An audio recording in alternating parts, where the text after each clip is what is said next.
우리 아버지, 한 주간의 일정을 마무리하고 이 토요일 새벽에 주의 전을 찾아놓은 하나님의 귀한 양무리들을 오늘도 한없는 은혜와 자비로 긍휼히 여겨 주옵시고, 아버지 하나님이여 예비된 은혜로 충만케 하셔서 하나님 내일 주일을 은혜 가운데 맞이할 수 있도록 주여 이 시간을 주의 은혜로 충만케 하여 주시옵소서. 하나님의 말씀을 통하여 주의 음성을 듣는 저희들 되게 하여 주시고, 아버지 하나님이여 잠자는 영혼들이 깨어나서 하나님의 뜻을 발견하고 주의 선하시고 기뻐하시고 온전한 뜻이 무엇인지를 분별하는 이 시대에 하나님의 등불이 될 수 있도록 주여 사용하여 주시옵소서. 오늘도 말씀을 듣는 가운데, 읽는 가운데 성령께서 저희와 동행하여 주실 줄로 믿고 예수님의 이름으로 기도하옵나이다. 아멘. 하나님의 말씀은 사무엘상 4장입니다. 구약 성경 사무엘상 4장 1절로 11절 말씀이 되겠습니다. 구약 성경 414페이지 사무엘상 4장 11절로 4장 1절로 11절 말씀, 1절로 11절 말씀이 되겠습니다. 우리 한 절씩 교독하도록 하겠습니다. 사무엘의 말이 온 이스라엘에 전파되니라. 이스라엘은 나가서 블레셋 사람과 싸우려고 에베네셀 곁에 진치고 블레셋 사람은 아벡에 진쳤더니 이스라엘을 대하여 항우를 벌이니라. 그들이 싸우다가 이스라엘이 블레셋 사람 앞에서 패하여 그들에게 전쟁에서 죽임을 당한 군사가 4,000명 가량이라.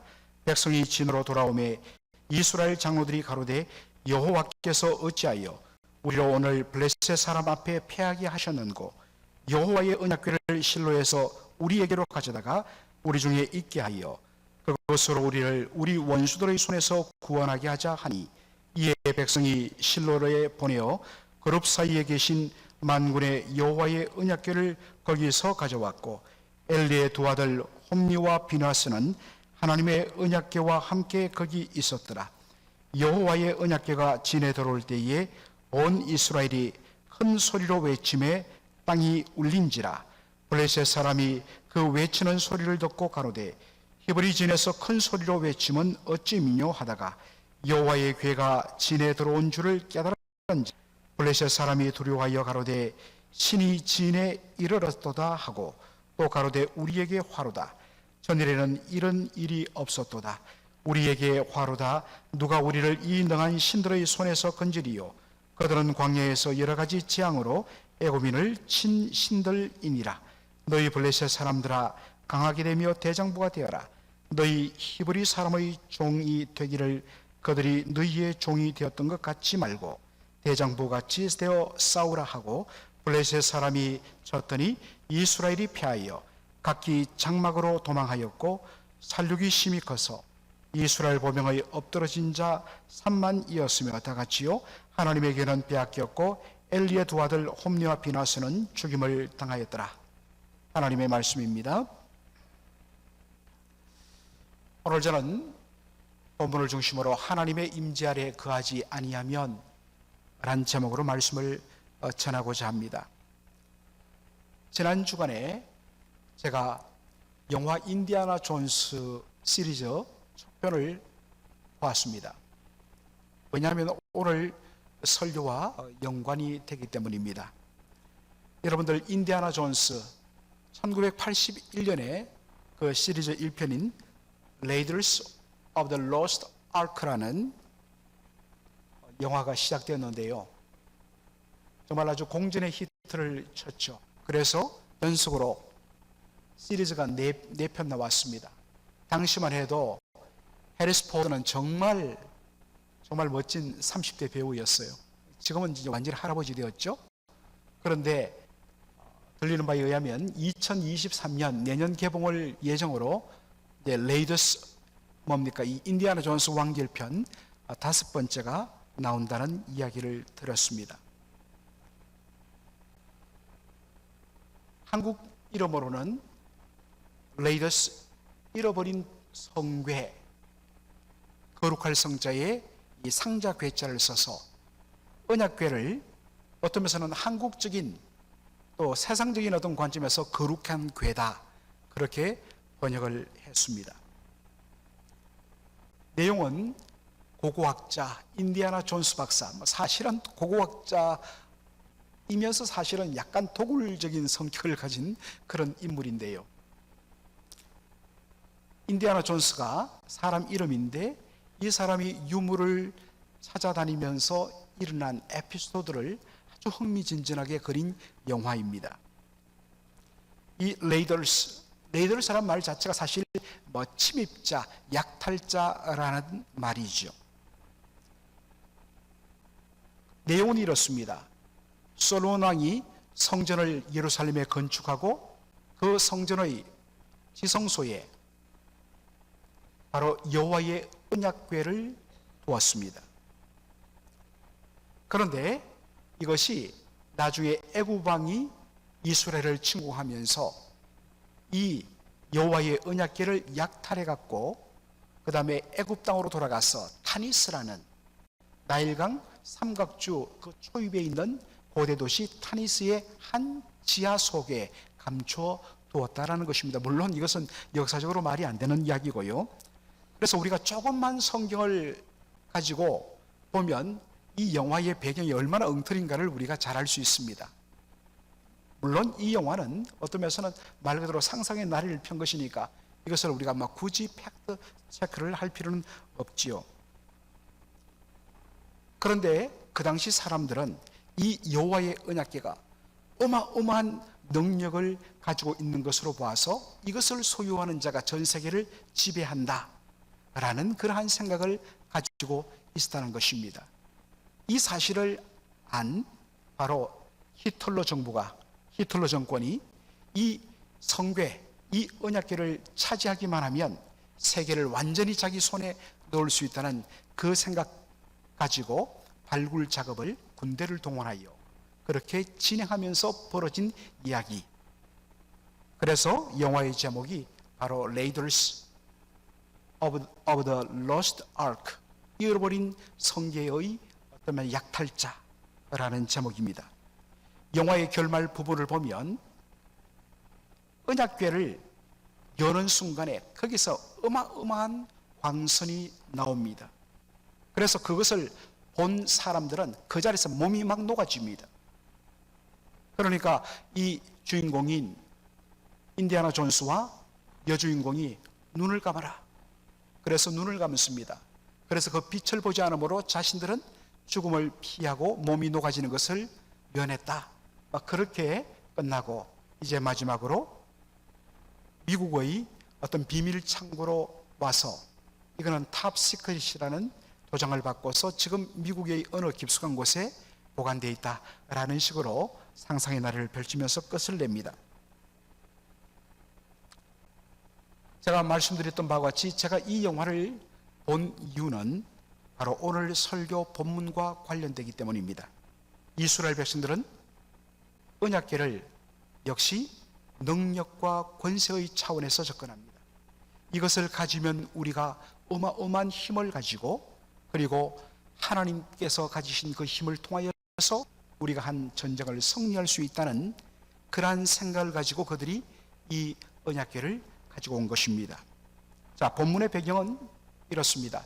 이스라엘과 블레셋 간의 전쟁이 있었는데 첫날의 전투에서 이스라엘이 패배를 당하면서 약 자그마치 4,000명이 죽임을 당합니다. 그러니까 이스라엘 백성들의 지도자들이 뭐라고 생각하느냐? 왜 우리가 패배를 했느냐? 그 패배를 분석하다가 그들은 답을 넣습니다. 그것이 바로 3절의 말씀이죠. 백성이 진으로 돌아오매 이스라엘 장로들이 가로되 여호와께서 어찌하여 우리로 오늘 블레셋 사람 앞에서 피하게 하시는고 여호와의 언약궤를 실로에서 우리에게로 가져다가 우리 중에 있게 하여 그것으로 우리를 우리 원수들의 손에서 구원하게 하자 하고. 그들이 찾은 패배의 원인은 무엇입니까? 여호와의 언약궤를 바로 이 전쟁터에 가지고 오지 않아서 우리가 졌다는 것입니다. 왜냐하면 언약궤는 우리가 잘 아는 대로 하나님의 영광의 임재의 상징입니다. 언약궤만 있으면 자동적으로 하나님의 임재가 우리 가운데 임함으로 말미암아 우리는 저 블레셋 군대에서 승리할 수 있는데, 바로 그 언약궤를 가지고 오지 않았기 때문에 하나님께서 우리와 함께하지 않으셨다. 그래서 우리가 전쟁에 진 것이다. 그러면 답은 하나다. 저 실로에 있는 여호와의 성막에 있는 언약궤를 이 전쟁터로 가지고 오는 것이다.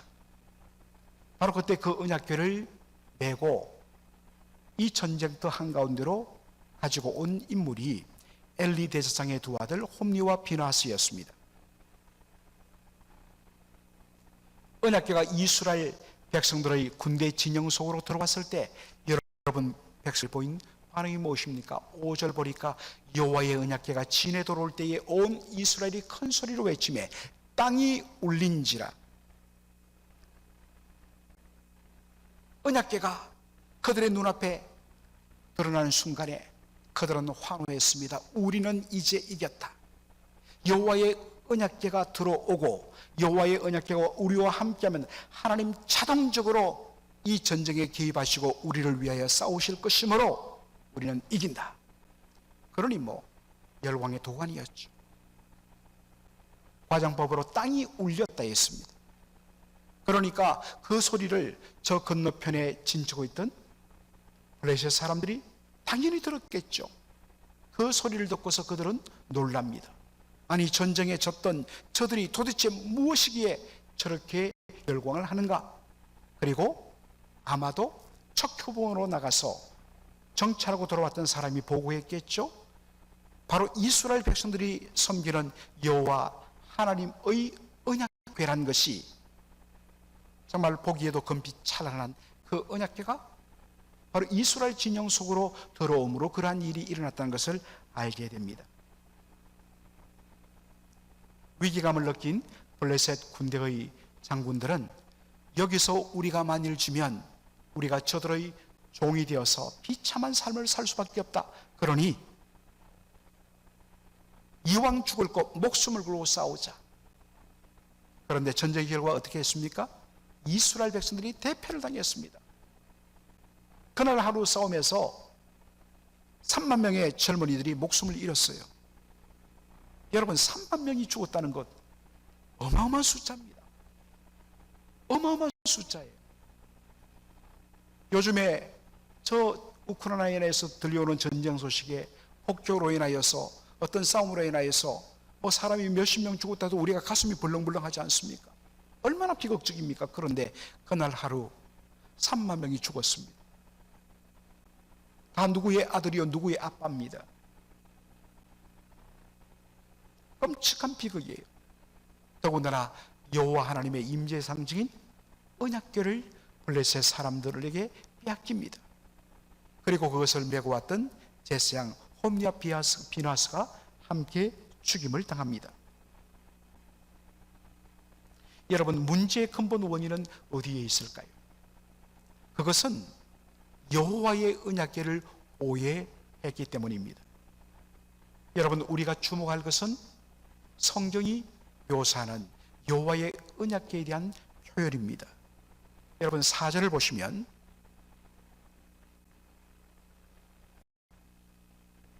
한번 옮겨주시겠습니까? 4절 보시면 이렇게 되어 있습니다. 그룹 사이에 계신 만군의 여호와의 언약궤라 되어 있습니다. 그룹 사이에 계신 만군의 여호와의 언약궤.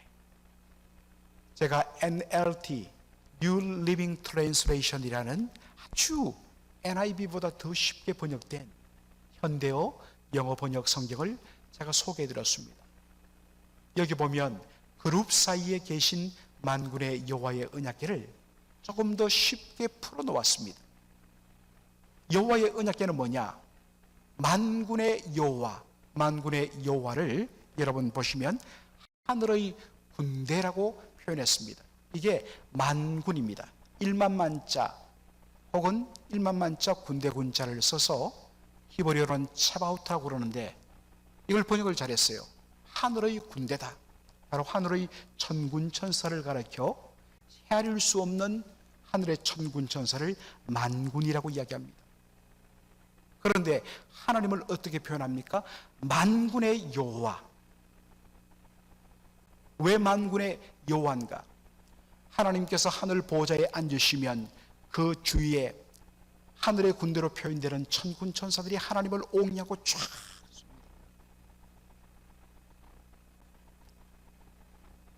바로 그 하나님의 보좌에 앉아 있는 모습을 형상화한 것이 뭐냐?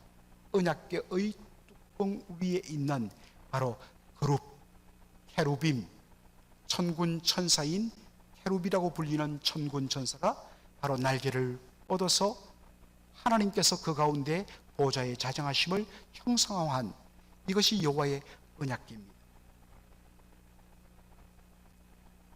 따라서 언약궤는 여호와 하나님께서 하늘 보좌에서 온 세상을 다스리시는 영광의 왕이라는 그러한 것을 형상화하고 눈으로 보여주기 위하여 만든 것입니다. 여러분, 그 언약궤 속에 뭐가 들어있습니까? 십계명 두 돌판이 들어있습니다. 하나님께서 당신의 말씀에 근거하여 당신의 백성을 다스리겠다라는 의지의 표시가 바로 언약궤인 것입니다. 그러므로 이 언약궤를 모시고 들어온다는 것은 우리가 왕이신 하나님의 통치에 온전히 순복하겠습니다라는 신앙 고백이 전되지 않으면 이것은 우상에 불과합니다. 그리고 그 하나님의 왕되심에 대한 순복의 확인은, 고백의 확인은 무엇으로 확인되겠습니까? 바로 그 십계명 두 돌판 하나님의 말씀에 대한 순종으로 그 뜻을 이행함으로 말미암아 여호와 하나님께서 우리의 왕이십니다라는 고백이 비로소 확인되는 것입니다. 이게 여호와의 언약궤입니다. 그렇게 하나님의 하나님 되심을 인정하고 우리가 하나님의 백성으로, 언약 백성으로 하나님의 뜻을 따르겠습니다, 우리가 주와 동행하겠습니다, 주님의 편이 되겠습니다 라고 했을 때 하나님의 동행하심과 하나님이 우리의 편되심이 비로소 나타나는 것입니다. 그런데 당시 이스라엘의 영적인 현실은 어떠했습니까?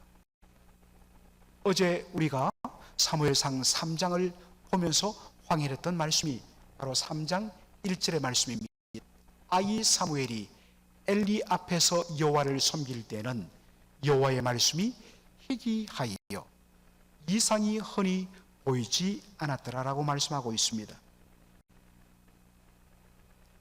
이때가 바로 하나님의 기도 응답으로, 한나가 하나님 앞에 기도한 응답으로 받은 아이 사무엘을 그가 서원한 대로 여호와 하나님 앞에 드려서 일생을 하나님 앞에 섬기도록 그렇게 드렸던 때입니다.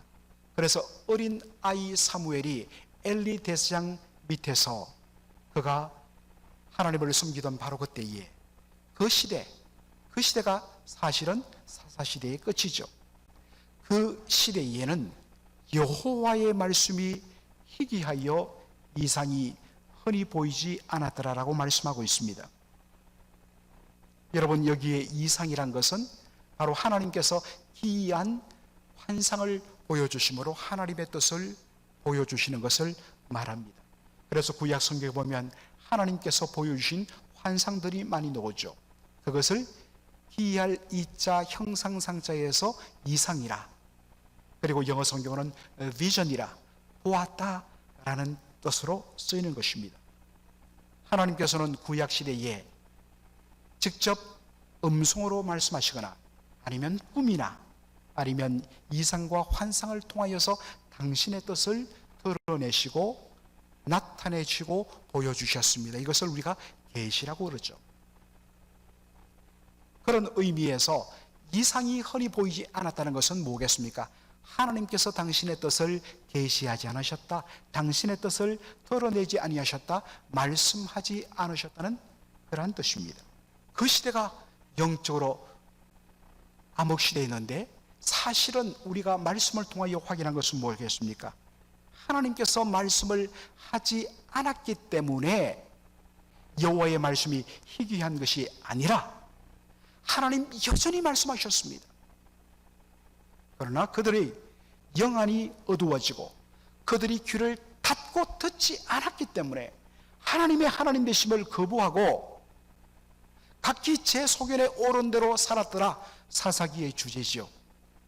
바로 그 시대에 그렇게 살았기 때문에 말씀이 임하는데도 그 말씀을 듣지 않고 눈을 닫고 귀를 닫았기 때문에 말씀이 보이지 아니하고 말씀이 흔하지 않았다는 것입니다.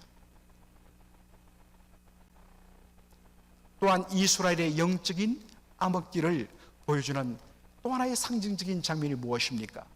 바로 엘리 대장의 두 아들의 타락과 폐륜적인 모습입니다. 그들에 대하여 사무엘상 2장 12절은 이렇게 기록합니다. 엘리의 아들들은 불량자라 여호와를 알지 아니하더라라고 되어 있습니다. 여러분, 여기 불량자란 말 우리가 생각하기에는 참 삐딱하다, 참 못됐다, 불량하다, 그죠? 그렇게 번역이 되었습니다. 의미적으로는 맞는 표현입니다. 그러나 히브리 원어를 보면 불량자란 말은 바로 벨리알의 아들들이라 라는 뜻입니다. 여러분, 벨리알이 무엇일까요? 고린도후서 6장 15절에 보면 바울이 이렇게 말하고 있습니다. 그리스도와 벨리알이 어찌 조화되며 믿는 자와 믿지 않는 자가 어찌 상반하며 도무지 함께할 수 없다는 것입니다. 그러면서 예수 그리스도와 대립되는 개념으로 언급되는 것이 무엇이라고요? 벨리알입니다. 그러므로 이 벨리알은 바로 구약시대 사탄 마귀의 다른 표현인 것입니다. 그러므로 벨리알의 아들들이란 말은 바로 마귀의 자식이란 뜻입니다. 홈리와 비나하스는 아버지 대를 이어서 바로 하나님께 제사를 드리는 예배 인도자요 영적인 지도자였습니다. 그런데 그들은 하나님을 알지 못했다 했습니다. 그리고 여호와 하나님의 제사를 멸시하는 행동을 서슴없이 행하지요. 그리고 성막에서 수종드는 여인들과 해서는 안 되는 끔찍한 짓들을 범하는 것을 보게 됩니다. 바로 여호와 하나님을 알지 못하는 마귀의 자식들인 홈리와 비나스가 제사장복을 입고 여호와 하나님의 언약궤를 메고 이스라엘 백성들의 진영으로 와서 그 언약궤 옆에 서 있는 모습을 여러분 한번 그려보십시오. 도무지 말이 되지 않는 장면이 연출되고 있는 것입니다. 그런데 어떻게 하나님께서 이스라엘 백성들과 함께 할 수 있겠습니까? 여호와 하나님의 언약궤만 오면 하나님은 자동적으로 따라오는 하나님입니까? 그러면 하나님은 우상인 것입니다.